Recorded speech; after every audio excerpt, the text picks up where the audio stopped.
الحمد للہ وکفی والصلاة والسلام علی عبادہ الذین اصطفی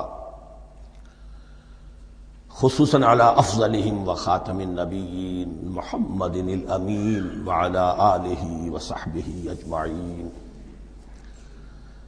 اما بعد فاعوذ باللہ من الشیطان الرجیم بسم اللہ الرحمن الرحیم افتطمعون ان يؤمنوا لكم وقد كان فريق منهم يسمعون كلام الله ثم يحرفونه من بعد ما عقلوه وهم يعلمون صدق الله العظيم رب اشرح لي صدري ويسر لي امري واحلل عقدة من لساني يفقهوا قولي اللهم ربنا الهمنا رشدنا واعذنا من شرور انفسنا اللهم ارنا الحق حقا وارزقنا اتباعه وارنا الباطل باطلا وارزقنا اجتنابه اللهم وفقنا لما تحب وترضى اللهم ربنا آنس وحشتنا في قبورنا وارحمنا بالقرآن العظيم اللهم اجعله لنا إماما ونورا وهدى ورحمة اللهم ذكرنا منه ما نسينا وعلمنا منه ما جهلنا وارزقنا تلاوته آناء الليل وآناء النهار واجعله لنا حجة يا رب العالمين آمین۔ اب تک ہم نے سورہ بقرہ کے 8 رکوع اور اس پر مستزاد صرف 3 آیات کا مطالعہ کیا ہے۔ آج میں چاہتا ہوں کہ ہماری رفتار قدر تیز ہو۔ تو یہ جو سلسلہ مضمون چل رہا ہے خطاب امت سابقہ امت مسلمہ بنی اسرائیل، ان کے ساتھ خطاب کا سلسلہ سورہ بقرہ میں 5ویں رکوع سے شروع ہوا اور 15ویں رکوع کے آغاز تک چلے گا۔ یہ 10 رکوع ہے۔ عرض کر چکا ہوں بار بار، اور اس کو میں چاہتا ہوں آپ اچھی طرح ذہن نشین کر لیں کہ اس میں سے پہلا رکوع جو ہے وہ دعوت کا ہے، وہ بہت فیصلہ کن ہے۔ یہی وجہ ہے کہ دیکھیے اس رکوع کا آغاز ہوا یا بنی اسرائیل اذکروا نعمتی التی انعمت علیکم واوفوا بعہدی اوف بعہدکم وایای فارہبون، اور خود بخود ظاہر ہو رہا ہے اسلوب کلام سے کہ اگلے رکوع سے بات کا رنگ بدل گیا ہے۔ یا بنی اسرائیل اذکروا نعمتی التی انعمت علیکم وانی فضلتکم علی العالمین واتقوا یوما لا تجزی نفس عن نفس شیئا ولا يقبل منها شفاعۃ ولا یؤخذ منها عدل ولا هم ينصرون۔ یہ تہدید کا انداز ہے، دھمکی کا انداز ہے۔ تو میں نے عرض کیا تھا کہ 5واں رکوع اس خطاب میں بمنزلہ فاتحہ ہے، بہت اہم ہے، اور بقیہ جو 9 رکوع ہیں ان میں بریکٹ کا انداز ہے کہ 2 آیتوں سے بریکٹ شروع ہوتی ہے، انہی 2 آیتوں پر بریکٹ ختم ہوگی۔ یہ ملامت کا خطاب ہے، اور ان کے خلاف ایک مفصل فرد قرارداد جرم جو ہے وائد کی گئی ہے، جس کے نتیجے میں وہ اس منصب سے معزول کر دیے گئے جس پر 2000 برس سے فائز تھے، اور ان کی جگہ پر اب امت محمد، نئی امت مسلمہ علی صاحب الصلاۃ والسلام، اب اس کا نصب، اس کی انسٹالیشن اور اس کی انسٹالیشن سیریمنی کے طور پر تحویل قبلہ کا معاملہ۔ یہ ربط کلام اگر سامنے نہ رہے تو انسان کھو جاتا ہے قرآن مجید کی طویل صورتوں کو پڑھتے ہوئے کہ بات کہاں سے چلی تھی، کدھر جا رہی ہے، کیا ربط ہے، کیا تعلق ہے، سیاق کلام کیا ہے۔ اس کو میں اس لیے بار بار، حالانکہ مجھے معلوم ہے کہ وقت کم ہے، لیکن میں اس چیز کو زیادہ اہمیت دے رہا ہوں۔ اب ان 9 رکوعوں کے مضامین میں کچھ تو واقعات ہیں، تم نے یہ کیا، تم نے یہ کیا، تم نے یہ کیا۔ ظاہر بات ہے ترجمہ تو کرنا ہوگا، کچھ مختصر وضاحت بھی کرنی ہوگی، لیکن ان کے تفصیل میں جانے کی ضرورت نہیں۔ لیکن آپ نے دیکھا کہ کچھ واقعات کے بعد پھر کچھ ایسے یونیورسل ٹروتھس بیان ہوئے ہیں، ایسے عظیم حقائق کہ جو ابدی حقائق ہیں، ان کا کسی وقت سے، کسی قوم سے، کسی خاص گروہ سے تعلق نہیں، وہ تو اصول ہیں، سنت اللہ ہم انہیں کہہ سکتے ہیں، یا اللہ کے جو عام قوانین ہیں، قواعد ہیں اس کائنات میں۔ ایک تو قوانین ہے طبعیہ، فزیکل لاز، ایک مورل لاز ہیں کہ جو اس دنیا میں اللہ تعالیٰ کی طرف سے کار فرما ہے۔ تو جہاں وہ مورل لاز آتے ہیں جنہیں آپ کہا کرتے تھے جب بچپن میں کہانی پڑھی اور کہانی کے بعد لکھا اس کا مورل لیسن کیا ہے، اس کہانی سے سبق کیا حاصل ہوا، تو تھوڑے تھوڑے وقفے کے بعد وہ آیات آتی ہیں کہ جو اس گویا کہ اس سلسلہ کلام کے اندر یہ انتہائی اہمیت کی حامل ہے، اس لیے کہ وہ یونیورسل اہمیت کی حامل ہیں، اور ان میں در حقیقت ایک رہنمائی پوشیدہ ہے موجودہ امت مسلمہ کے لیے۔ مثلا جتنا حصہ ہم اب تک پڑھ چکے ہیں ان میں سے پہلے تو وہ آیت یاد کیجئے وَضُرِبَتْ عَلَيْهِمُ الذِّلَّةُ وَالْمَسْكَنَةُ وَبَاءُوا بِغَضَبٍ مِّنَ اللَّهِ۔ معلوم ہوا کہ ایسا ہو سکتا ہے کہ ایک امت مسلمان ہو، اس پر اللہ کے بڑے فضل ہوئے ہوں، بڑا اکرام ہوا ہو، بہت انعام ہوا ہو، پھر وہ اپنی بے عملی یا بد عملی کے باعث اللہ تعالیٰ کے غضب کی مستحق ہو جائے اور ذلت اور مسکنت اس پر تھوپ دی جائے۔ یہ ایک یونیورسل ٹروتھ وہاں سے نکل آیا کہ ہمیں سوچنا ہوگا، یہ ایک لمحہ فکریہ ہے امت مسلمہ کیا کہ کیا ہم تو کہیں آج اس پوزیشن میں نہیں ہیں۔ حدیث میں آپ کو سنا چکا ہوں لَيَأْتِيَنَّ عَلَىٰ أُمَّتِي مَا أَتَىٰ عَلَىٰ بَنِي إِسْرَائِيلَ حَسْبَ النَّعْلِ بِالنَّعْلِ۔ دوسرا اسی طرح کا یونیورسل ٹروتھ والا مقام تھا آخری جو ہم نے کل پڑھا ہے، ثُمَّ قَسَتْ قُلُوبُكُمْ وَهِيَ كَالْحِجَارَةِ أَوْ أَشَدُّ قَسْوَةً۔ کسی مسلمان امت کا یہ حال بھی ہو سکتا ہے کہ ان کے دل اتنے سخت ہو جائیں کہ سختی میں پتھروں کو اور چٹانوں کو مات دے جائیں۔ یہ بھی ایک کیفیت ہے جو سامنے آئی، حالانکہ قوم وہ ہے انی فضلتکم علی العالمین، از کجا تاب کجا، لیکن یہ حقیقت بھی ہمارے سامنے آئی کہ یہ چیزیں جو ہیں اپنی جگہ پر امکانات میں سے ہیں۔ البتہ یہاں ایک بات میں عرض کر دوں کہ اس قساوت قلبی میں پوری امت برابر مسلط جو ہے مبتلا نہیں ہوا کرتی، اس میں امت کے جو قائدین ہوتے ہیں اور امت مسلمہ کے قائدین اس کے علماء ہوتے ہیں، سب سے زیادہ شدت کے ساتھ یہ خرابی ان میں آتی ہے، اس لیے کہ باقی لوگ تو پیروکار ہیں، پیچھے چلتے ہیں، وہ اعتماد کرتے ہیں کہ یہ ہے اللہ کی کتاب کے پڑھنے والے، یہ ہے تورات کے حامل، یہ جانتے ہیں، وہ ان کے پیچھے پیچھے چل رہے ہوتے ہیں۔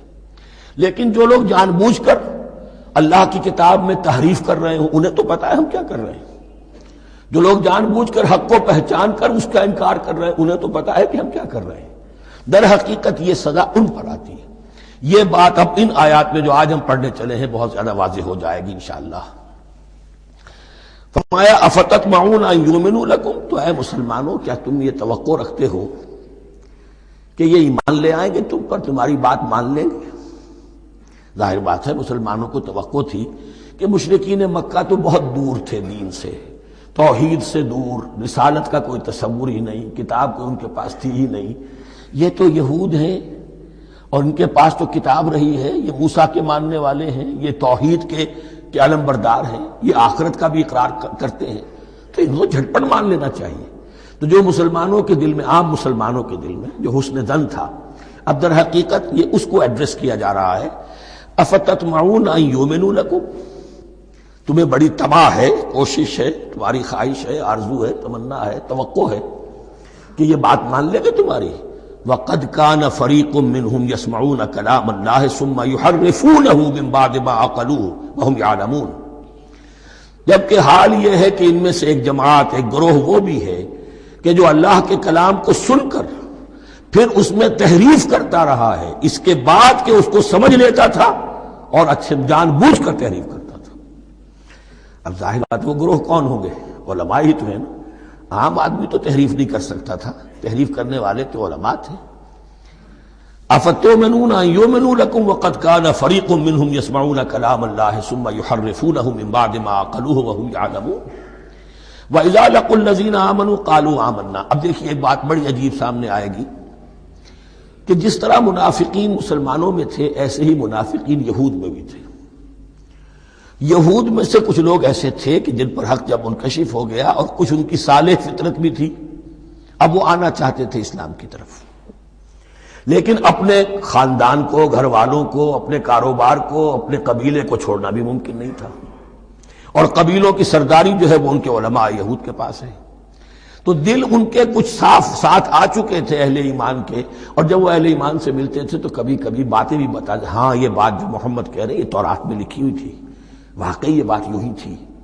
اب اس کے بعد جب وہ جاتے تھے اپنے شیاطین کے پاس، وہی شیاطین ان کے علماء، ان کے بڑے سرکردہ لوگ، تو وہ جا کر انہیں ڈانٹ ڈپٹ کرتے تھے، بے وقوفو یہ کیا کر رہے ہو، تم یہ بات بتا رہے ہو انہیں تاکہ اللہ کے ہاں جا کر وہ تم پر حجت قائم کرے کہ انہیں پتا تھا اور پھر بھی انہوں نے نہیں مانا۔ اب یہ ان کا آپس کا مکالمہ ہو رہا ہے۔ وَإِذَا لَقُوا الَّذِينَ آمَنُوا قَالُوا آمَنَّا.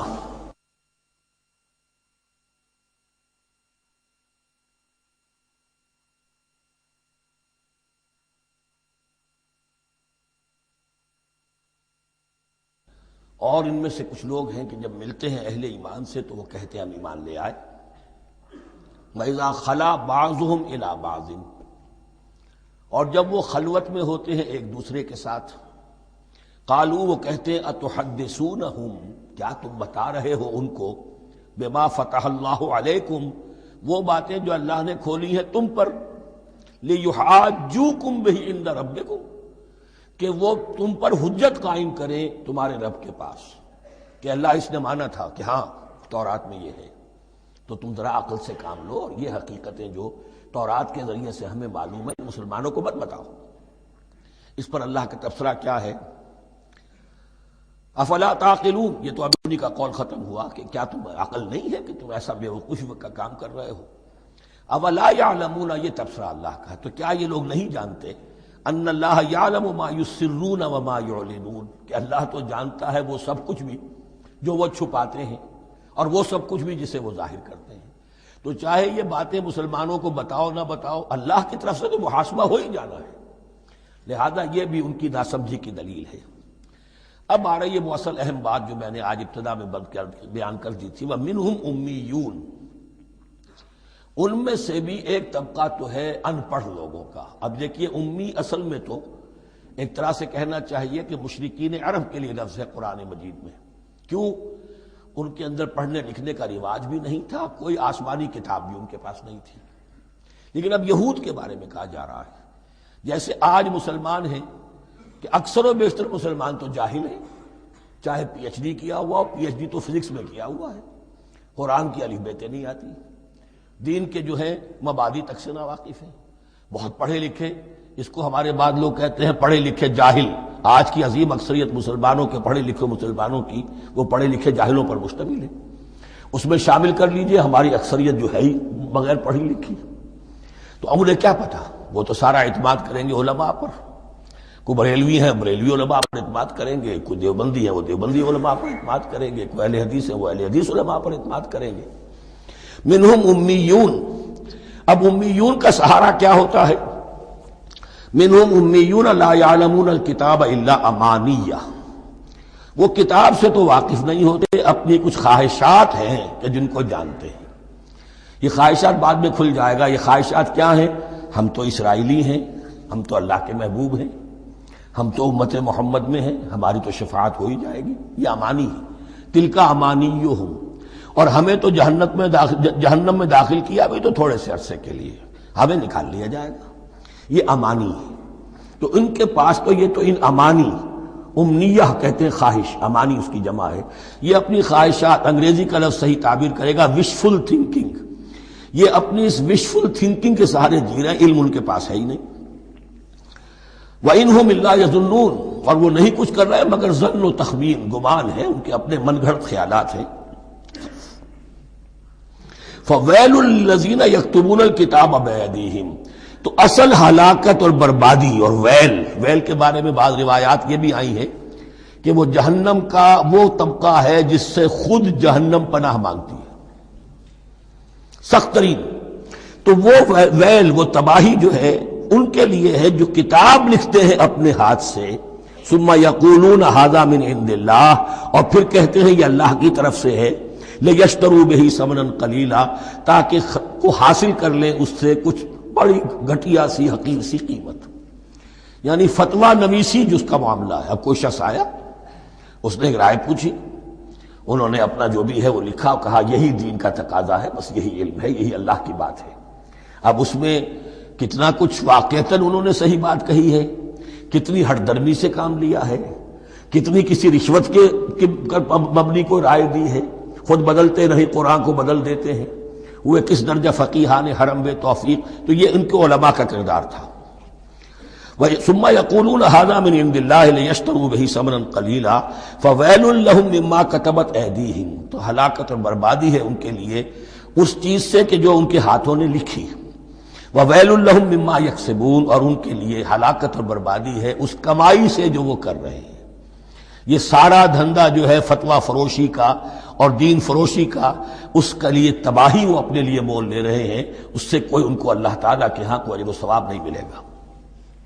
وقالوا، اب یہ آگے امانی، وقالوا لن تمسنا النار الا ایاما معدودہ، وہ کہتے ہیں ہمیں تو آگ چھو ہی نہیں سکتی، ہاں گنتی کے چند دن، صرف یہ کہ دوسروں کی آنکھوں میں دھول جھونکنے کے لیے کہ کوئی اعتراض نہ کر دے، اللہ ہمیں آگ میں پھینکا جا رہا اور ان کو نہیں پھینکا جا رہا، یہ ہم سے بھی بدتر تھے کردار میں، تو شاید ان کا منہ بند کرنے کے لیے چند دن کے لیے ہمیں جہنم میں ڈال دیں گے، پھر فوراً نکال لیں گے۔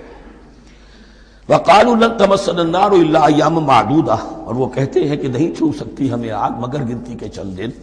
قل اتخذتم عند اللہ عہدا، ان سے کہیے کیا تم نے اللہ سے کوئی عہد لے لیا ہے، کوئی قول و قرار ہو گیا ہے؟ فلن یخلف اللہ عہدہ، کہ تمہیں یہ یقین ہے کہ اللہ اپنے عہد کے خلاف نہیں کرے گا؟ ام تقولون علی اللہ ما لا تعلمون، یا تم اللہ کی طرف اس بات کی نسبت کر رہے ہو، تہمت لگا رہے ہو، جڑ رہے ہو یہ بات اللہ پر جو تم نہیں جانتے، جس کے لیے تمہارے پاس کوئی علم نہیں ہے۔ بلا من کسب سیئۃ، اب یہ انتہائی وہ یونیورسل ٹروتھس جو ہیں جو میں نے کہا تھا، ابدی حقائق، اس کی عظیم ترین حقیقت آ رہی ہے، نوٹ کیجئے۔ بلا، کیوں نہیں، من کسب سیئۃ، جس شخص نے جان بوجھ کر ایک گناہ کمایا، لیکن گناہ بڑا، کبائر، صغائر نہیں، سیئۃ، یہ اس کی جو تنکیر ہے وہ ایک کا فائدہ بھی دے رہی ہے اور تفخیم کا بھی۔ جس نے بھی جان بوجھ کر کسبا، ایک گناہ کمایا، فاحاطت بہ خطیئتہ، اور اس کی خطا نے اس کا گھیراؤ کر لیا، یعنی ایک ہی گناہ ہے، سود کھا رہا ہے، باقی نماز ہے، تہجد ہے، یہ ہے وہ ہے، لیکن اس ایک گناہ کی برائی بھی اتنی اس کے گرد جو ہے چھا جائے گی کہ پھر اس کی یہ ساری نیکیاں ختم ہو کر رہ جائیں، ایک گناہ۔ بلا من کسب سیئۃ واحاطت بہ خطیئتہ فاولئک اصحاب النار هم فیہا خالدون، اس میں ہمارے مفسرین نے یہ لکھا ہے کہ اس کی خطا کاری اتنی اس کے اوپر چھا جائے کہ ایمان کا کوئی اثر باقی نہ رہے۔ اور المعاصی برید الکفر، یہ علماء کے ہاں اصول ہے کہ یہ جو گناہ ہوتے ہیں یہ ڈاک ہے کفر کی، ہوتے ہوتے گناہ پر مداومت اگر اس پر چلتا ہے تو اصل میں ہوتے ہوتے ہوتا یہ ہے کہ اسے پتہ بھی نہیں ہوتا، وہ اپنے آپ کو مسلمان سمجھتا ہے، اندر سے ایمان ختم ہو چکا ہوتا ہے، دیمک کی طرح جو ہے وہ دروازے کی چوکھٹ جو ہے کھائی گئی، اوپر صرف ایک ونیئر لگا ہوا ہے جو نظر نہیں آ رہا۔ یہ عقل جو ہے اللہ نے دیمک کو بھی دی ہے کہ چھوٹی سی چھپٹی چھوڑ دینا تاکہ دھوکہ کھاتے رہیں لوگ گھر والے، باقی یہ کہ اندر سے کھوکھلا کر دیا۔ اولئک اصحاب النار، یہ آگ والے ہیں، ہم فیہا خالدون، جو اس میں ہمیشہ ہمیشہ رہیں گے۔ یہ ہے قاعدہ کلیہ، قرآن کا قطعی اور ابدی فیصلہ۔ والذین آمنوا وعملوا الصالحات، ہاں اس کے برعکس جو لوگ ایمان لائیں اور نیک عمل کریں۔ اب نیک عمل میں ہر شخص نے اپنا اپنا نظریہ بنا رکھا ہے، مراد نیک عمل قرآن مجید کا کیا ہے؟ دین کے سارے تقاضوں کو ادا کرنا، وہ نیک عمل ہوگا۔ آپ نے ایک نیکی لے لی، یتیم خانہ کھول دیا، بڑی فاؤنڈیشن بنا دی، بیواؤں کا انتظام ہو رہا ہے، لیکن کاروبار میں سودی لین دین ہے، جھوٹ ہے، فریب ہے، دھوکہ ہے، سب چل رہا ہے، تو یہ نہیں۔ دین کے تقاضے یہ بھی ہے کہ دین کو قائم کرنے کی جد و جہد میں لگو، اس کی شرائط پوری کرو۔ تو فرمایا والذین آمنوا وعملوا الصالحات اولئک اصحاب الجنہ هم فیہا خالدون، وہ ہیں جنت والے اور وہ اس میں ہمیشہ ہمیشہ رہیں گے۔ وَإِذْ أَخَذْنَا مِيثَاقَ بَنِي إِسْرَائِيلَ لَا تَعْبُدُونَ إِلَّا اللَّهَ، اور یاد کرو جب کہ ہم نے بنی اسرائیل سے عہد لیا تھا تم نہیں عبادت کرو گے کسی کی سوائے اللہ کے۔ وَبِالْوَالِدَيْنِ إِحْسَانًا، اور اس کے ساتھ دوسرا حکم، اور یہ اہم مقام ہے کہ اللہ کے حق کے فوراً بعد والدین کے حق کا ذکر قرآن مجید میں 4 مقامات پر آیا، ان میں سے ایک مقام یہ ہے وَبِالْوَالِدَيْنِ إِحْسَانًا، والدین کے ساتھ نیک سلوک کرو گے، وَذِي الْقُرْبَى، اور قرابت داروں کے ساتھ بھی، وَالْيَتَامَى، اور یتیموں کے ساتھ بھی، وَالْمَسَاكِينَ، اور محتاجوں کے لیے بھی، وَقُولُوا لِلنَّاسِ حُسْنًا، اور لوگوں سے اچھی بات کہو، اچھی بات کہو، صحیح بات کہو، امر بالمعروف کرتے رہو، نیکی کی دعوت دیتے رہو۔ وَأَقِيمُوا الصَّلَاةَ وَآتُوا الزَّكَاةَ، اور نماز قائم کرو، قائم رکھو اور زکوٰۃ ادا کرو گے، یہ گویا کہ معاہدہ ہو رہا ہے۔ ثم تولیتم، پھر دیکھو تم نے اس سے پیٹھ موڑ لی، الا قلیلا منکم، سوائے تم میں سے تھوڑے سے لوگوں کے، وانتم معرضون، اور تم ہو ہی پھر جانے والے، تمہاری یہ عادت گویا کہ طبیعت ثانیہ ہے۔ اب ایک خاص مثال آ رہی ہے اور اس کے بعد پھر ایک بہت بڑا یونیورسل ٹروتھ آئے گا۔ مثال کیا ہے؟ اللہ نے ان سے ایک عہد لیا تھا، وَإِذْ أَخَذْنَا مِيثَاقَكُمْ، ہم نے تم سے یہ عہد بھی لیا تھا، لا تسفکون دماءکم، دیکھو اپنا خون نہیں بہاؤ گے، یعنی آپس میں جنگ نہیں کرو گے، لڑو گے نہیں، تم بنی اسرائیل ایک وحدت بن کر رہو گے، جیسے کہ قرآن مجید میں آیا ہے انما المؤمنون اخوۃ، تم بھائی بھائی ہو، لا تسفکون دماءکم، اپنا خون نہیں بہاؤ گے، ولا تخرجون انفسکم من دیارکم، اور نہ ہی تم نکالو گے اپنے کچھ لوگوں کو ان کے گھروں سے۔ اب یہاں مجھے وضاحت کرنی پڑے گی ورنہ بات سمجھ میں نہیں آئے گی کہ جب حضرت یوشع ابن نون کی سرکردگی میں بنی اسرائیل نے فلسطین کو فتح کرنا شروع کیا، اور سب سے پہلے جیریکو فتح کیا گیا شہر، اس کے بعد جب سارا فلسطین فتح کر لیا تو انہوں نے ایک مرکزی حکومت قائم نہیں کی، 12 قبیلوں نے 12 حکومتیں بنا لی، جیسے 12 چشمے تھے پانی کے ویسی 12 حکومتیں۔ اب ظاہر بات ہے جہاں 12 حکومتیں ہوں گی تو وہ طوائف الملوکی جس کو کہتے ہیں، آپس کی کھٹ پٹ ہوتی تھی، جنگیں ہوتی تھی، پھر ان میں سے ایک دوسرے پر حملہ کر کے وہاں کے لوگوں کو نکال باہر کرتے تھے، بھاگنے پر مجبور کر دیتے تھے، تو یہ تھی ان کی کیفیت۔ لیکن اس کے بعد پھر جب وہ لوگ چلے گئے کہیں کفار کے ملک میں چلے گئے، اب کفار نے جو ہے ان کو لا کر اور ان کے سامنے ان کے ہاں بیچنا چاہا، چونکہ غلام بن گئے وہاں جا کر، یا انہوں نے غلام بنا لیا، تو اب فدیہ دے کر چھڑا رہے ہیں کہ ہمیں حکم دیا گیا ہے کہ جو بھی تمہارا اسرائیلی بھائی ہو اس کو فدیہ دے کر چھڑا لو اگر کہیں وہ اسیر ہو جائے۔ تو ایک حکم کو تو مانا نہیں اور دوسرے پر عمل ہو رہا ہے۔ حکم تو یہ تھا کہ آپس میں خون ریزی کرو ہی نہیں، وہ اس حکم کو تو توڑ دیا، لیکن بڑے متقیانہ انداز میں اب جو اس وقت اس کی وجہ سے جو غلام بن گئے یا اسیر ہو گئے اب ان کو چھڑوا رہے کہ اللہ کا حکم ہے، شریعت کا حکم ہے۔ یہ ہے وہ تضاد جو مسلمان امتوں کے اندر ہو جاتا ہے، اس پر آئے گا وہ یونیورسل ٹروتھ۔ وَإِذْ أَخَذْنَا مِيثَاقَكُمْ لَا يَسْتَسْفِكُونَ دِمَاءَكُمْ، جب یاد کرو جب کہ ہم نے تم سے عہد لیا تھا کہ تم اپنا خون نہیں بہاؤ گے، وَلَا تُخْرِجُونَ أَنفُسَكُم مِّن دِيَارِكُمْ، اور نہ ہی تم اپنے آپ کو اپنے لوگوں کو ان کے گھروں سے نکالو گے، ثُمَّ أَقْرَرْتُمْ وَأَنتُمْ تَشْهَدُونَ، پھر تم نے اقرار کیا تھا اس عہد کو اور قول و قرار کو مان لیا تھا پورے شعور کے ساتھ، تشہدون مانتے ہوئے، ثم انتم ہؤلاء، پھر تم وہی ہو، تم ہی ہو وہ تو تقتلون انفسکم، اپنے ہی لوگوں کو قتل بھی کرتے ہو، وتخرجون فریقا منکم من دیارہم، اور اپنے ہی لوگوں میں سے کچھ لوگوں کو ان کے گھروں سے باہر نکالتے ہو، تظاہرون علیہم بالاسم والعدوان، ان پر چڑھائی کرتے ہو گناہ کے ساتھ بھی اور زیادتی کے ساتھ بھی، وَإِن یاتوکم اسارا، اور اگر وہ قیدی بن کر تمہارے پاس آتے ہیں تفادوہم، تو اب تم ان کا فدیہ دے کر انہیں چھڑاتے ہو، وَهُوَ مُحَرَّمٌ عَلَيْكُمْ إِخْرَاجُهُمْ، حالانکہ ان کا تو نکالنا ہی تم پر حرام کیا گیا تھا۔ اب یہ واقعہ آپ نے پڑھ لیا، سمجھ لیا، اب دیکھیے اس سے جو سبق ہے، مورل لیسن ہے جو ابدی ہے، أَفَتُؤْمِنُونَ بِبَعْضِ الْكِتَابِ وَتَكْفُرُونَ بِبَعْضٍ، تو کیا تم ہماری شریعت کے ایک حصے کو مانتے ہو اور ایک کو نہیں مانتے؟ اب دیکھیے یہ الفاظ اب ہوں گے تعویل عام، جہاں کہیں بھی یہ طرز عمل ہوگا تو یہ آیت اس کو کور کرے گی۔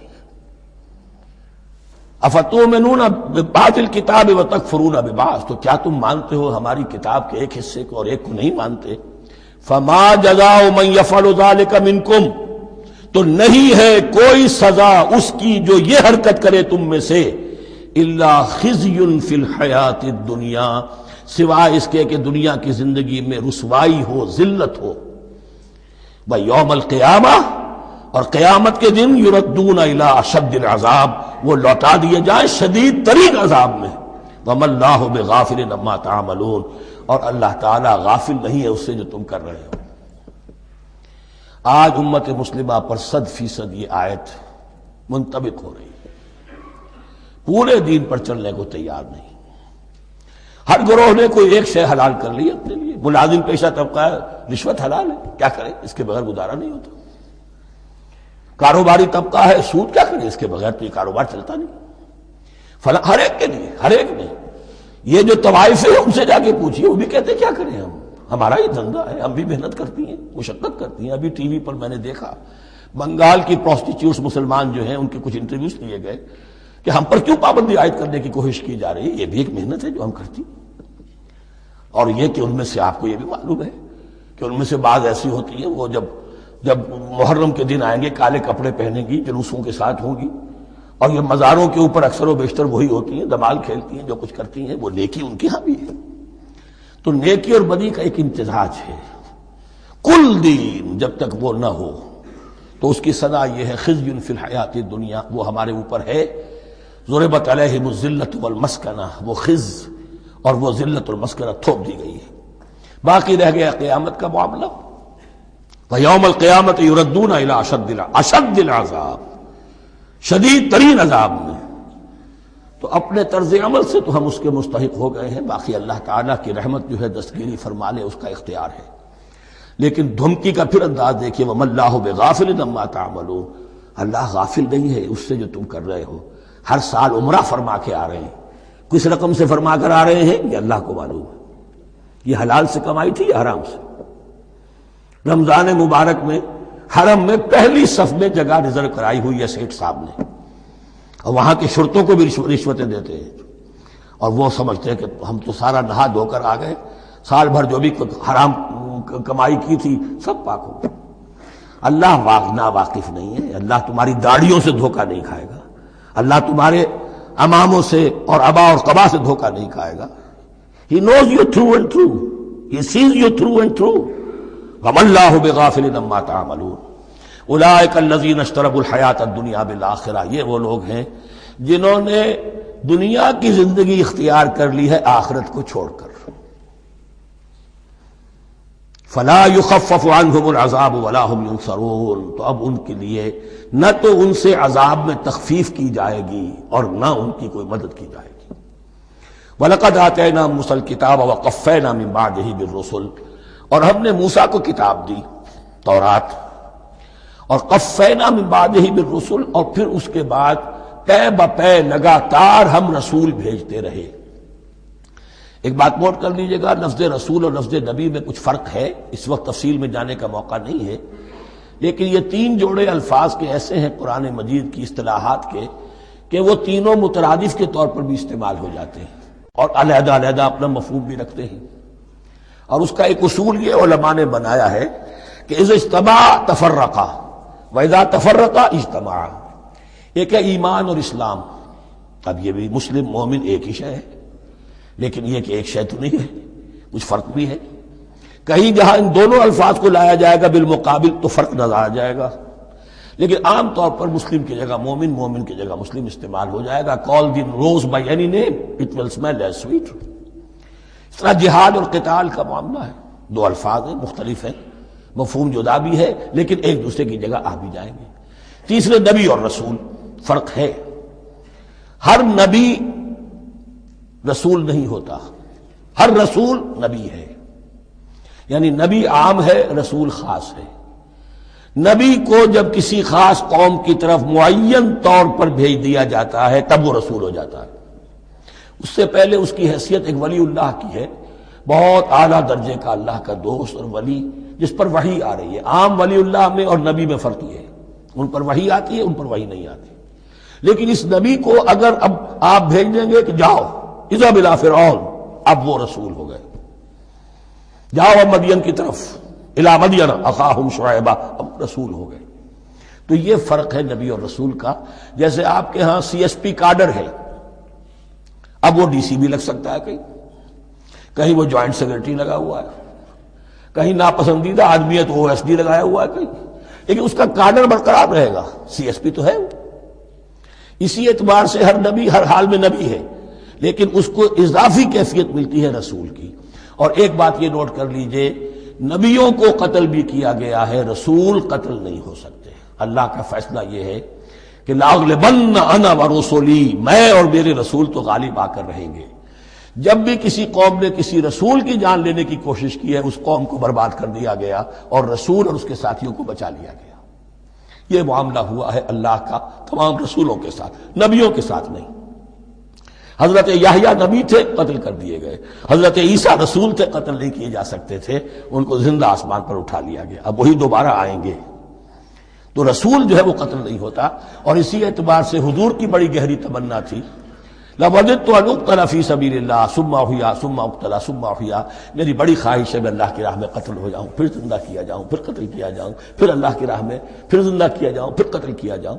لیکن اللہ نے یہ خواہش آپ کی پوری نہیں کی، اس لیے کہ آپ اللہ کے رسول تھے.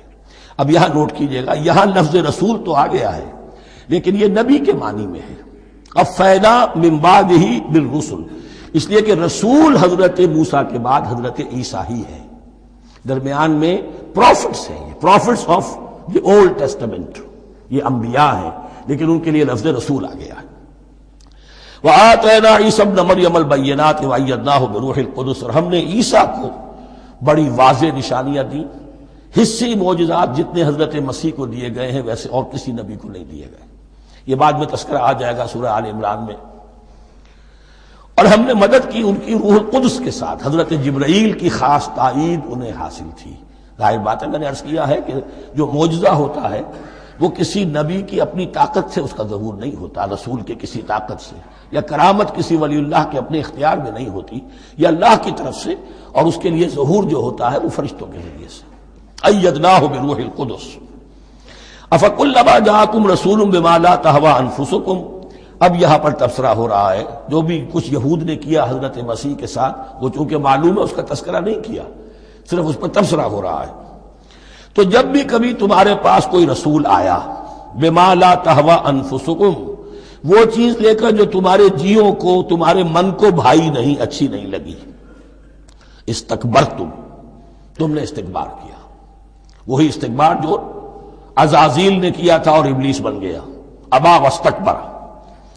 استکبرتم ففریقا کذبتم وفریقا تقتلون، تو کچھ کو تو تم نے صرف ان کی تردید ہی کی اور کچھ کو تم نے قتل بھی کیا.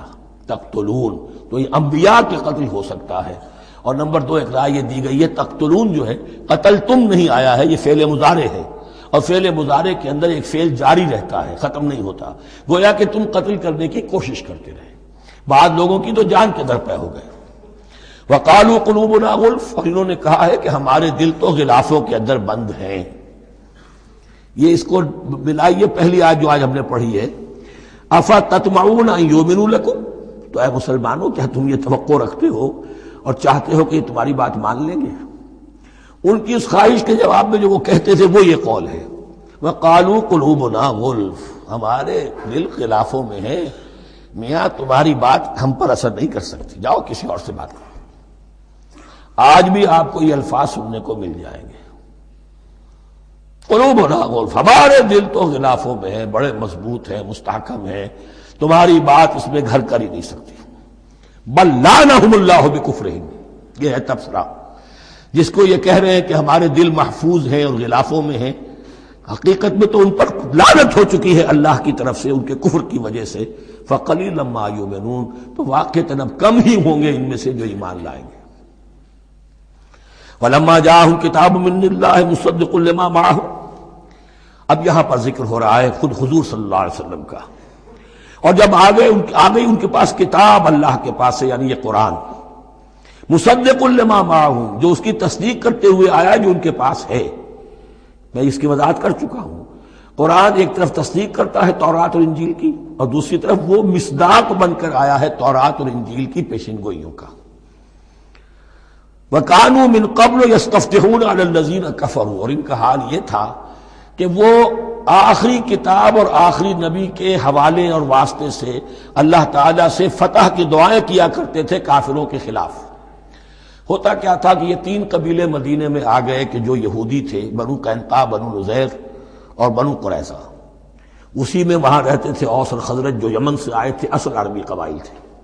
پھر آس پاس کے قبائل بھی تھے، وہ سب کے سب امیین میں سے تھے، ان کے پاس نہ کوئی کتاب، نہ کوئی شریعت، نہ کسی نبوت سے آگاہ. اب ان کے آپس میں جب لڑائیاں ہوتی تھیں اور یہ مار کھاتے تھے، سرمایہ دار تھے، دولت والے تھے، عام طور پر بزدل تھے، لہذا جب بھی کبھی مقابلہ ہوتا تھا مار کھاتے تھے.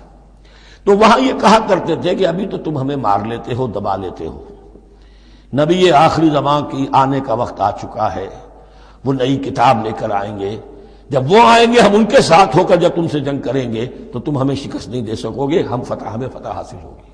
اور دعا کیا کرتے تھے اللہ اس نبی آخر الزمان کا ظہور جلد ہو تاکہ اس کے واسطے سے اور اس کے ذریعے سے اس کے صدقے ہمیں فتح مل سکے۔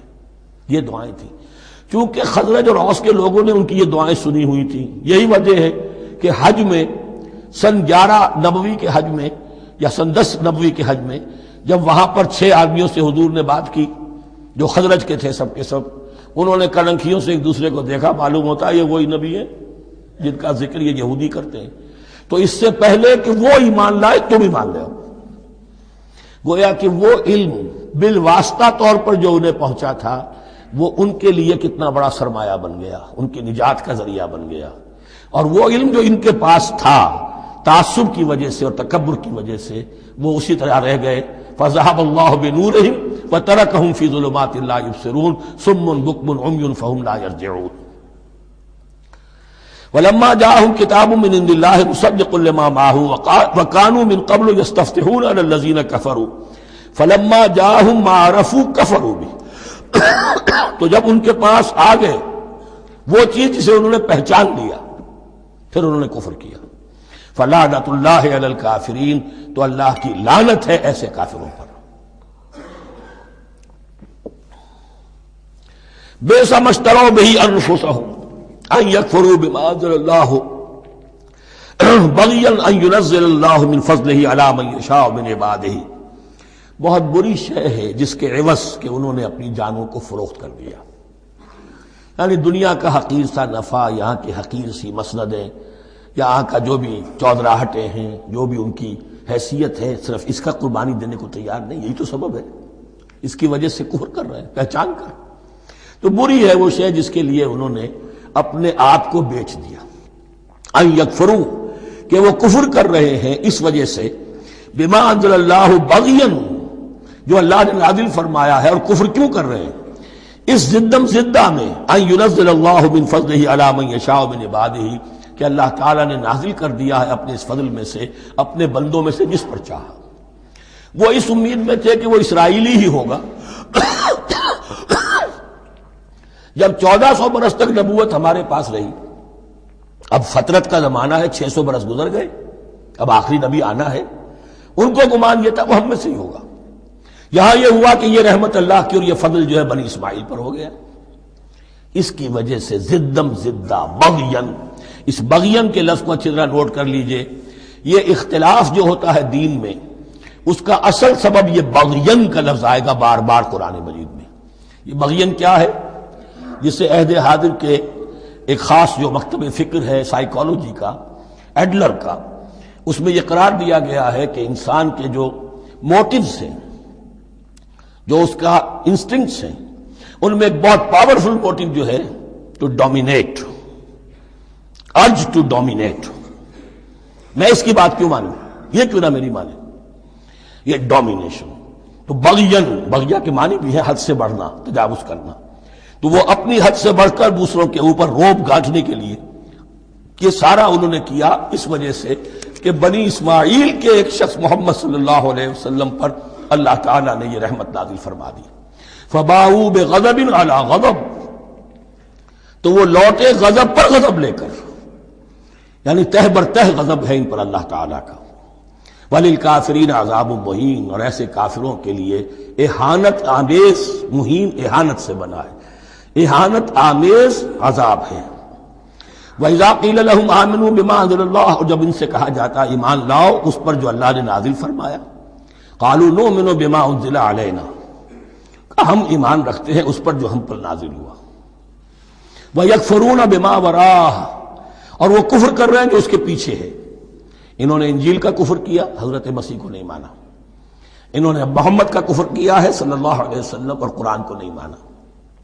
وَهُوَ الْحَقُّ مُصَدِّقًا لِمَا مَعَهُمْ، اور وہ کفر کر رہے ہیں حالانکہ وہ حق ہے، سچ ہے، درست ہے، اور تصدیق کرتے ہوئے آیا ہے اس کی جو ان کے پاس ہے۔ قل، اے نبی ان سے کہیے، فَلِمَ تَقْتُلُونَ أَنبِيَاءَ اللَّهِ، یہاں وہ لفظ واضح ہو گیا، تو پھر کیوں تم قتل کرتے رہے ہو اللہ کے نبیوں کو، من قبل، اس سے پہلے، ایسے ہی حق پرست ہو، ایسے ہی جو کچھ تم پر نازل کیا گیا اس پر ایمان رکھنے والے ہو، تو تم نے نبیوں کو کیوں قتل کیا؟ تم نے زکریا کو کیوں قتل کیا علیہ الصلوۃ والسلام؟ تم نے یحییٰ کو کیوں قتل کیا علیہ الصلوۃ والسلام؟ تمہارے تو ہاتھ جو ہے نبیوں کے خون سے آلودہ ہے۔ فَلِمَ تَقْتُلُونَ أَنبِيَاءَ اللَّهِ مِن قَبْلِ إِن كُنتُم مُّؤْمِنِينَ، اگر واقعتاً تم ایمان والے ہو۔ وَلَقَدْ جَاءَكُم مُوسَىٰ بِالْبَيِّنَاتِ، تمہارے پاس موسیٰ آئے تھے کھلی تعلیمات لے کر، واضح معجزے لے کر۔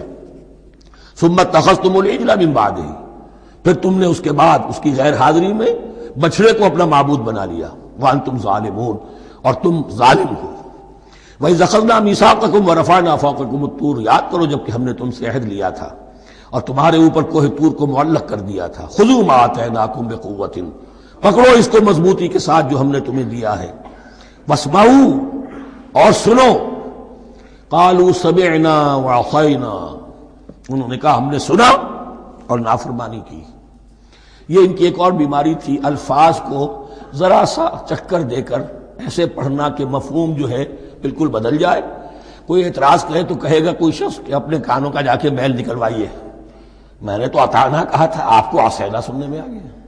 لیکن وہ اپنے لوگ جو ہوتے تھے ان کے منافقوں کے، اور آپس میں جو ہوتے تھے وہی منافق اس وقت حضرت موسیٰ کے ساتھ، کردار تو ایک ہی رہا ہمیشہ سے۔ اس کردار کے لوگ جو ہیں یہ حرکتیں کرتے تھے، اور پھر ان سے سرزنش کی جاتی کہ بھائی ہم نے تو کہا تھا سمعنا واطعنا، آپ کے اپنی سماعت میں کوئی خلل ہوگا۔ قالوا سمعنا وعصینا، ہم نے سنا اور ہم نے رد کیا، نافرمانی کی۔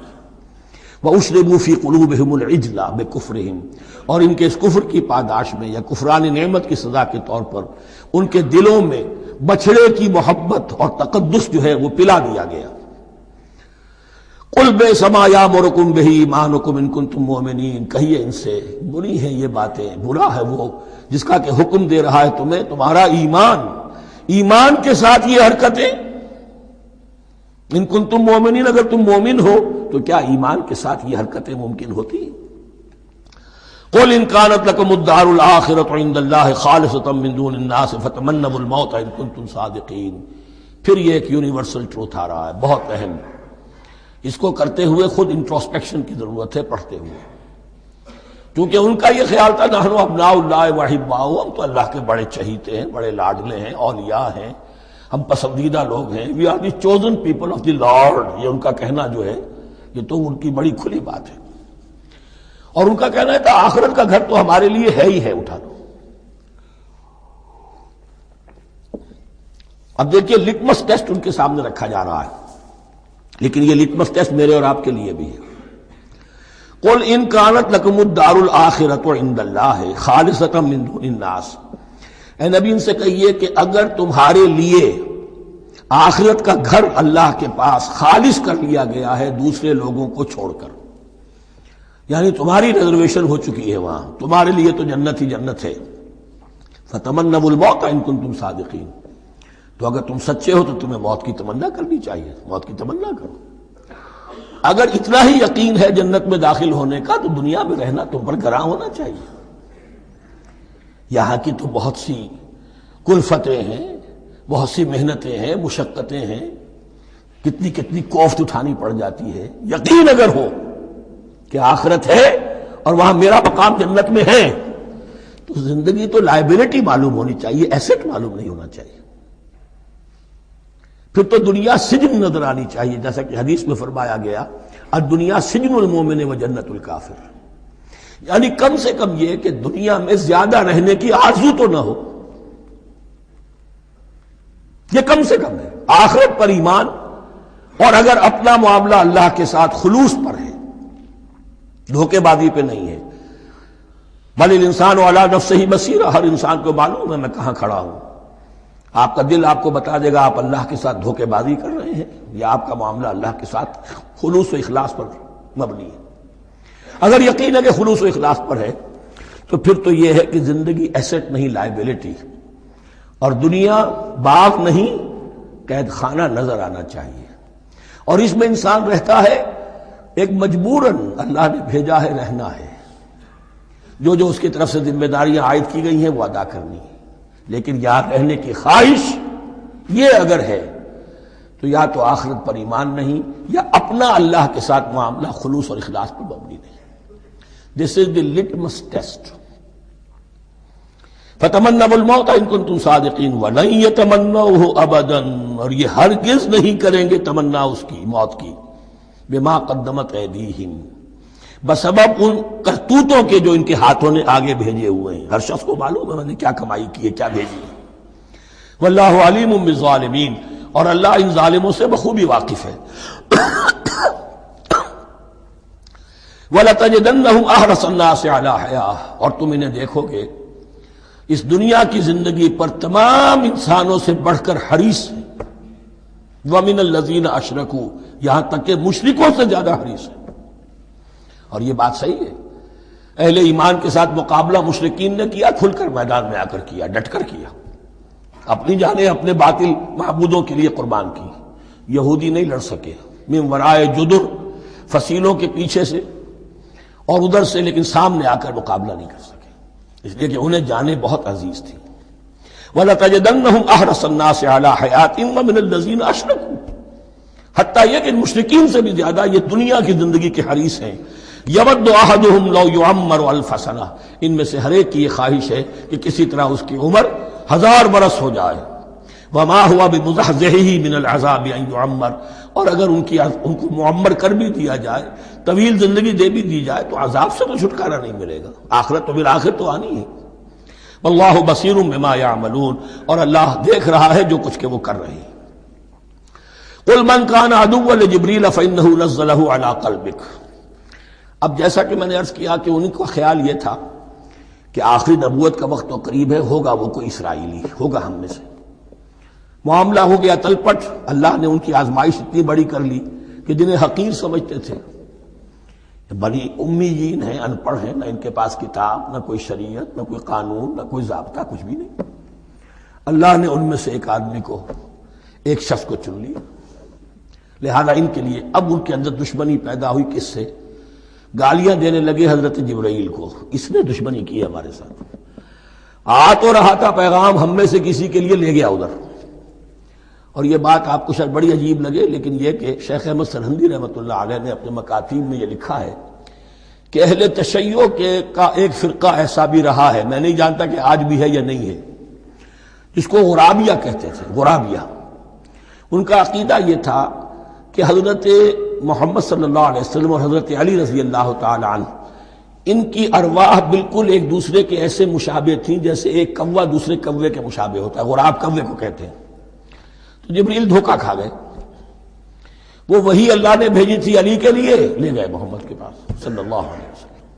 تو یہ بات جو شیخ احمد سرہندی کی لکھی ہوئی غرابیہ فرقہ ان کا، مجھے یہ نہیں معلوم کہ اب بھی ہے یا نہیں ہے، لیکن یہ بات یہود کے ہاں جو ہے وہ موجود تھی. اور بات جان لیجئے، لَيَأْتِيَنَّ عَلَىٰ أُمَّتِي مَا أَتَىٰ عَلَىٰ بَنِي إِسْرَائِيلَ حَسْبَ النَّعْلِ بِالنَّعْلِ، اس کی حقیقت اور سے اور منکشف ہوتی چلی جائے. تو اب یہاں فرمایا قُلْ مَنْ كَانَ عَدُوًّا لِجِبْرِيلَ، اے نبی کہہ دیجئے جو کوئی بھی دشمن ہو گیا ہو جبرائیل کا، فَإِنَّهُ نَزَّلَهُ عَلَىٰ قَلْبِكَ بِإِذْنِ اللَّهِ، تو اس نے تو نازل کیا ہے اس قرآن کو آپ کے دل پر اللہ کے حکم سے. جبرائیل کا اپنا اختیار تو نہیں تھا. مصدقا لما بین یدیہ، اور یہ تصدیق کرتے ہوئے آیا ہے اس کی جو اس کے سامنے موجود ہے. وہدی وبشریٰ للمؤمنین، اور ہدایت اور بشارت ہے اہل ایمان کے لیے. اور اس کے بعد اب فرمایا جا رہا ہے کہ اللہ اور اس کے رسول اور اس کے ملائکہ یہ ایک آرگینک ہول ہیں، یہ ایک جماعت ہے. ان میں کوئی رکھنا نہیں ہو سکتا، ان میں کوئی اختلاف نہیں ہو سکتا. اگر کوئی جبریل کا دشمن ہے تو وہ اللہ کا دشمن ہے، اگر کوئی اللہ کے سچے رسول کا دشمن ہے تو وہ اللہ کا دشمن ہے، جبریل کا بھی دشمن ہے. من کان عدوا للہ وملائکتہ ورسلہ وجبریل ومیکال فإن اللہ عدو للکافرین. تو کان کھول کر سن لو، جو کوئی دشمن ہے اللہ کا اور اس کے فرشتوں کا اور اس کے رسولوں کا اور جبرائیل کا اور میکائیل کا، تو اللہ تعالیٰ کی طرف سے بھی اعلان ہے کہ اللہ ایسے کافروں کا دشمن ہے. وَلَقَدْ أَنزَلْنَا إِلَيْكَ آيَاتٍ بَيِّنَاتٍ، اور اے نبی ہم نے آپ کی طرف نازل کر دی ہے روشن آیات. وَمَا يَكْفُرُ بِهَا إِلَّا الْفَاسِقُونَ، اور انکار نہیں کرتے ان کا مگر وہی کہ جو سرکش ہے. وَمَا يُضِلُّ بِهِ إِلَّا الْفَاسِقِينَ، تیسرے رکوع میں جو سورہ بقرہ کے الفاظ آئے تھے.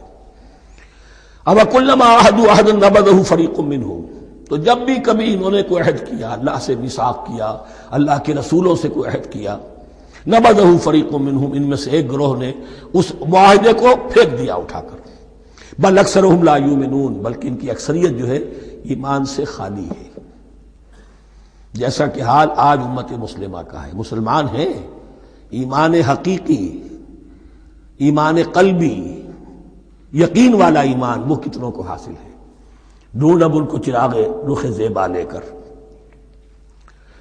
وَلَمَّا جَاءَهُمْ رَسُولٌ مِّنْ عِندِ اللَّهِ مُصَدِّقٌ لِّمَا مَعَهُمْ نَبَذَ فَرِيقٌ مِّنَ الَّذِينَ أُوتُوا الْكِتَابَ، پھر وہی بات، اور جب آئے ان کے پاس اللہ کی طرف سے ایک رسول یعنی محمد صلی اللہ علیہ وسلم، مصدق لما معہم، اور تصدیق کرتے ہوئے آئے ہیں اس کی جو ان کے پاس موجود ہے، ان کے ساتھ ہے، نبذ فریق من الذین اوتوا الکتاب کتاب اللہ وراء ظہورہم، ان کی ایک گروہ، ان کی ایک جماعت نے اللہ کی کتاب کو اپنی پیٹھوں کے پیچھے پھینک دیا، کأنہم لا یعلمون، گویا کہ وہ جانتے ہی نہیں، انجانے سے وہ کر رہے گا، نہیں ہمیں کچھ پتہ نہیں۔ ان کے عوام پوچھتے ہوں گے کیا یہ وہی نبی ہیں جن کا ذکر کیا بولے، کوئی یقین سے نہیں کہہ سکتے، کچھ نہیں، ابھی دیکھیں گے، تیل دیکھو، تیل کی دھار دیکھو، کأنہم لا یعلمون، جیسے انہیں علم نہیں ہے۔ وَاتَّبَعُوا مَا تَتْلُو الشَّيَاطِینُ عَلَىٰ مُلْکِ سُلَیمان، اب ایک اور حقیقت نوٹ کیجئے، جب کسی مسلمان امت میں دین کی اصل حقیقت، اصل تعلیمات سے بہت پیدا ہوتا ہے تو رجحان کدھر ہو جاتا ہے؟ جادو، ٹونا، ٹوٹکا، تعویذ، عملیات، قرآن کی عملیات۔ قرآن اترا تھا کسی اور کے لیے، کام کے لیے، یہ اس کو ذریعہ بناتے ہیں دشمن کو زیر کرنے کے لیے۔ محبوب آپ کے قدموں میں آ کر گرے گا، عمل قرآنی ہے، اتنے 100 روپے کا آپ لیجیے، یہ تو مل جائے گا۔ یہ دندے ہمارے ابھی چل رہے ہیں، خوب چلتے ہیں، اور میں سمجھتا ہوں کہ سب سے زیادہ فلرشنگ کاروبار جو ہے وہ اس طرح کا ہے۔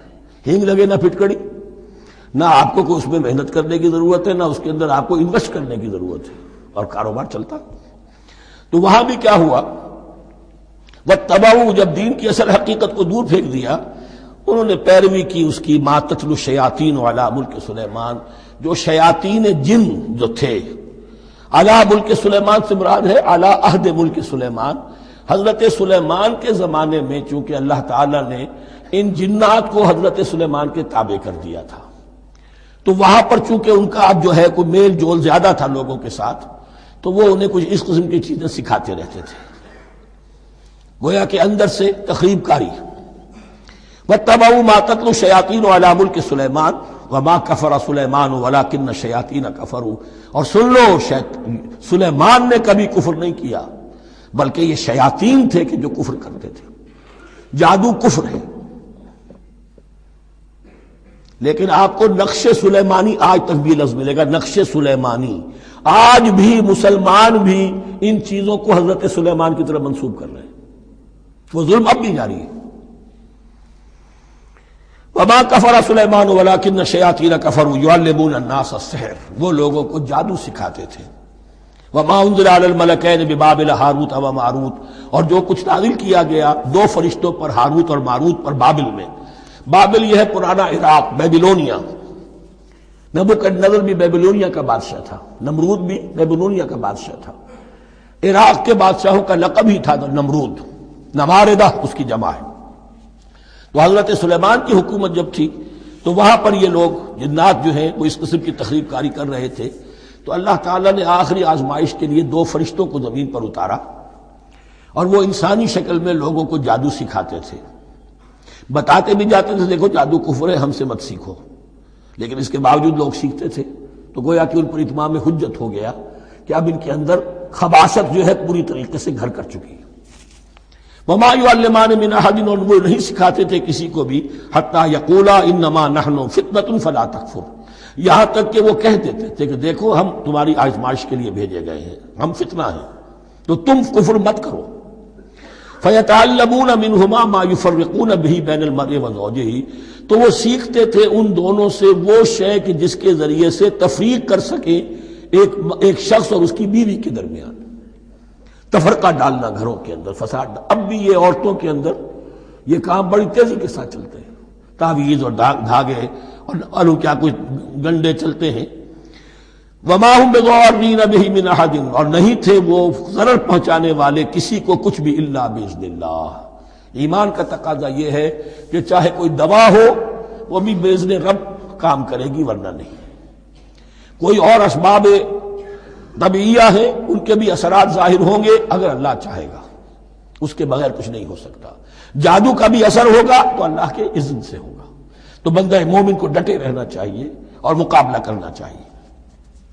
وما هم بضارین بہ من احد الا باذن اللہ ویتعلمون ما یضرهم ولا ينفعهم، اور وہ سیکھتے تھے ان سے وہ چیزیں جو ان کے لیے مضرت بخش تھی، ضرر پہنچانے والی، اور انہیں نفع نہیں پہنچاتی تھی۔ وَلَقَدْ عَلِمُوا لَمَنِ اشْتَرَاهُ مَا لَهُ فِي الْآخِرَةِ مِنْ خَلَاقٍ، حالانکہ یہ بات ان کے علم میں آ چکی تھی کہ جس نے بھی اس چیز کو حاصل کیا، جادو سیکھا، اس کا پھر آخرت میں کوئی حصہ نہیں ہے۔ وَلَبِئْسَ مَا شَرَوْا بِهِ أَنفُسَهُمْ، اور بری تھی وہ چیز جس کے لیے انہوں نے اپنے آپ کو فروخت کر دیا۔ لَوْ كَانُوا يَعْلَمُونَ، کاش کہ انہیں علم ہوتا۔ وَلَوْ أَنَّهُمْ آمَنُوا وَاتَّقَوْا، اور اگر وہ ایمان رکھتے اور تقوی کی روش اختیار کرتے، لَمَثُوبَةٌ مِّنْ عِندِ اللَّهِ خَيْرٌ، تو بدلہ پاتے اللہ کی طرف سے بہت ہی اچھا، بہت خیر۔ لَوْ كَانُوا يَعْلَمُونَ، کاش کہ ان کو معلوم ہوتا۔ یا ایھا الذین آمنوا لا تقولوا رائنا وقولوا انظرنا واسمعوا، اب ایک اور مثال ان کی، وہ تو تھے منافقین بنی اسرائیل جن کا ذکر ہوا، سمعنا وعصینا۔ اب یہاں یہ منافقین جو یہاں پر مسلمانوں میں شامل ہو گئے تھے، یہود کے زیر اثر لوگ، اور آ گئے ہیں مسلمانوں میں بھی۔ اب ان کا معاملہ کیا تھا؟ جب حضور صلی اللہ علیہ وسلم کی محفل میں بیٹھتے تھے تو جیسے ہوتا ہے، آپ نے کوئی بات فرمائی تو اگر فرض کیجئے کہ ادھر کے لوگوں نے نہیں سنی، بات سمجھ میں نہیں آئی، تو وہ ان سے درخواست کرتے تھے رعاینا، حضور ذرا ہماری رعایت کیجئے، بات کو دوبارہ دہرا دیجئے، ہماری سمجھ میں نہیں آیا۔ اب اس کا وہ کیا کرتے تھے یہودی، یا یہ ان کے یہودیوں کے زیر اثر منافقین، رعاینا، اے ہمارے چرواہے، گویا کہ دل میں خوش ہو رہے ہیں، خباثت نفس اس کو غذا مل رہی ہے، ہم نے تو رعاینا کہہ دیا۔ کسی نے اگر ٹوک دیا، بابا میں نے رعاینا کہا تھا، معلوم ہوتا ہے آپ کی سماعت میں کوئی خلل پیدا ہو چکا ہے، یہ انداز۔ تو مسلمانوں سے کہا جا رہا ہے، یہ واحد آیت ہے اس پورے سلسلے میں جس میں خطاب یا ایھا الذین آمنوا سے ہے، لیکن اصل میں روح سخن اب بھی بنی اسرائیل کی شرارت ہے۔ یا ایھا الذین آمنوا لا تقولوا رعاینا وقولوا انظرنا واسمعوا، دیکھو تم اس لفظ کو چھوڑ دو، اہل ایمان تم مت کہا کرو رعاینا، تم کہا کرو انظرنا، اے نبی ہماری طرف توجہ فرمائیے یا ہمیں مہلت دیجیے۔ نظر کے دونوں معنی ہیں، دیکھنا، ہمیں دیکھیے، اور انتظار بھی اسی سے بنا ہے، ذرا سی مہلت دیجیے۔ واسمعوا، اور دوسرے یہ کہ توجہ سے سنا کرو تاکہ دوبارہ پوچھنے کی ضرورت ہی پیش نہ آئے۔ وللکافرین عذاب الیم، اور ان کافروں کے لیے تو دردناک عذاب ہے۔ ما یود الذین کفروا من اہل الکتاب ولا المشرکین ان ینزل علیکم من خیر من ربکم، اور نہیں چاہتے وہ لوگ کہ جنہوں نے کفر کیا ہے اہل کتاب میں سے اور مشرکین میں سے بھی، کہ نازل ہو تم پر کوئی بھی خیر تمہارے رب کی طرف سے۔ یہ اہل کتاب بھی اور مشرکین مکہ بھی یہ جل رہے ہیں حسد میں، حسد کی آگ میں، کہ یہ کلام پاک تمہیں کیوں دے دیا گیا، یہ آخری منصب نبوت کا جو ہے خاتم النبیین، یہ منصب جو ہے یہ انہیں کیوں مل گیا؟ وہ نہیں چاہتے کہ کوئی بھی خیر اللہ کی طرف سے تمہیں ملے۔ واللہ یختص برحمتہ من یشاء، حالانکہ یہ اللہ کا پریروگیٹو ہے، اللہ کا فیصلہ ہے، اللہ خاص کر لیتا ہے اپنی رحمت کے لیے جس کو چاہے، یہ اس کا فیصلہ ہے۔ واللہ ذو الفضل العظیم، اور اللہ تعالیٰ بڑے فضل والا ہے۔ ما ننسخ من آیت او ننسها نأت بخیر منها او مثلها، ہم نہیں منسوخ کرتے کسی بھی آیت کو یا اسے بھلواتے۔ ایک تو ہے ننسخ، منسوخ کر دینا، ایک ہے حافظے سے ہی کسی کے محو کر دینا۔ ما ننسخ من آیت او ننسها نأت بخیر منها، تو ہم اس کی جگہ پر اس سے بہتر لے آتے ہیں، او مثلها، یا ویسی ہی لے آتے ہیں۔ الم تعلم ان اللہ علی کل شیء قدیر، کیا تم یہ نہیں جانتے کہ اللہ تعالیٰ ہر چیز پر قدرت رکھتا ہے، اسے ہر شے کا اختیار ہے۔ الم تعلم ان اللہ لہ ملک السماوات والارض، کیا تم نہیں جانتے کہ اللہ کے لیے ہی اختیار مطلق ہے، بادشاہی ہے آسمانوں اور زمین کی۔ وما لکم من دون اللہ بولی ولا نصیر، اور نہیں ہے تمہارے لیے اللہ کے سوا کوئی بھی نہ ولی اور نہ مددگار۔ بارک اللہ لی ولکم فی القرآن العظیم ونفعنی وإیاکم بالآیات والذکر الحکیم۔